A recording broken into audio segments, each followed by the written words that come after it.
Hello everyone, lecture academy में आप सभी का फिर से स्वागत है।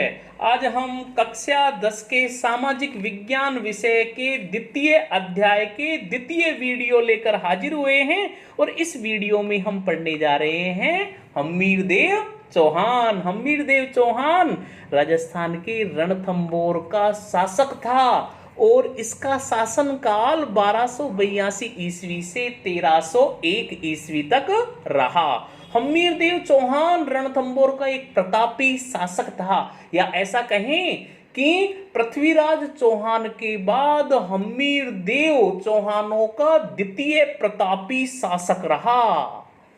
द्वितीय प्रतापी शासक रहा। हम्मीरदेव ने अपने शासनकाल के प्रारंभ से ही दिग्विजय नीति अपनाते हुए बहुत से क्षेत्रों को अपने अधीन करना शुरू कर दिया। इससे घबराकर दिल्ली के तत्कालीन शासक, खिलजी वंश के शासक थे, नाम था जलालुद्दीन खिलजी, घबराया और घबराकर उसने रणथंभौर दुर्ग पर आक्रमण किया। लेकिन जलालुद्दीन खिलजी इस आक्रमण में सफल नहीं रहा। जलालुद्दीन खिलजी के बाद दिल्ली का शासक बना उनका दामाद अलाउद्दीन खिलजी। अलाउद्दीन खिलजी भी चौहानों की बढ़ती हुई शक्ति से परेशान था और वो दिन रात बस यही योजना बनाता रहता कि किस तरह से रणथंभौर पर आक्रमण किया जाए। इसके लिए उसे मौका तब मिला जब अलाउद्दीन खिलजी के विद्रोही सेनापति मोहम्मद शाह को हम्मीरदेव ने शरण दी और शरण देने के बाद हम्मीर ने अपनी हटवश उसे अलाउद्दीन खिलजी को सुपुर्द करने से भी मना कर दिया। इससे क्रोधित होकर अलाउद्दीन ने 1299 ईस्वी में अपने दो सेनापति उलग खां और नुसरत खां को विशाल शाही सेना लेकर रणथंभौर दुर्ग पर आक्रमण करने के लिए भेजा। दोनों ने रणथंभौर दुर्ग पर आक्रमण करने से पहले जाहिन दुर्ग, जाहिन जो रणथंभौर के मार्ग में पड़ता है, जिसे रणथंभौर की कुंजी भी कहते हैं, यानी रणथंभौर दुर्ग को जीतने से पहले जाहिन को जीतना जरूरी था, तो दोनों ने जाहिन पर आक्रमण किया। हम्मीरदेव की ओर से दो सेनापति थे, भीम सिंह और धर्म सिंह ने नेतृत्व किया और शाही सेना को पराजित किया। यानी उलग खां और नुसरत खां दोनों रणथंभौर दुर्ग को जीतने में नाकामयाब रहे और इससे अलाउद्दीन खिलजी आग बबूला हो गया और स्वयं एक विशाल शाही सेना लेकर रणथंभौर दुर्ग पर आक्रमण करने के लिए निकल पड़ा।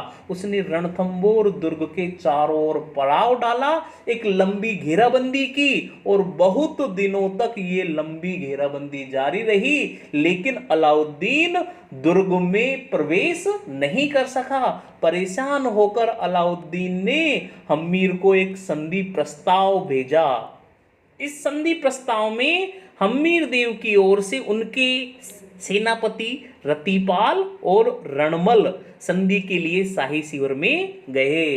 अलाउद्दीन खिलजी ने रतिपाल व रणमल दोनों को प्रलोभन दिया, लालच दिया और दोनों को अपनी ओर मिला लिया। इससे अलाउद्दीन खिलजी को दुर्ग की जो कमजोरी थी उनकी जानकारी मिल गई। अलाउद्दीन खिलजी ने दुर्ग की लंबी घेराबंदी जारी रखी, जिससे दुर्ग का बाहरी जो प्रवेश था वो बंद हो गया और दुर्ग में खाद्य सामग्री की कमी होने लगी। 1301 ईस्वी में, ध्यान रखना, 1301 ईस्वी में हम्मीरदेव ने युद्ध करने का निर्णय लिया और युद्ध वीरता पूर्वक युद्ध किया और अंत में लड़ता हुआ मारा गया। इस युद्ध के बाद राजपूत स्त्रियों ने, राजपूत वीरांगना स्त्रियों ने रानी रंग देवी के नेतृत्व में जल जोहर किया। रानी रंग देवी के नेतृत्व में क्या किया? जल जोहर किया। और हम्मीर की मृत्यु के साथ रणथंभौर में चौहान शाखा का अंत हो गया। यानी एक प्रतापी जो शासक था वो अपनी हट के कारण, एक प्रतापी शासक अपनी हट के कारण पूरा साम्राज्य, पूरा परिवार न्योछावर कर दिया। तो हम्मीर की हट के लिए कुछ लाइनें हैं, सुनिएगा। सिंह सवन सतपुरुष बचन, सिंह सवन सतपुरुष बचन, कदली फलत एक बार, त्रिया तेल हम्मीर हट चढ़े न दूजी बार।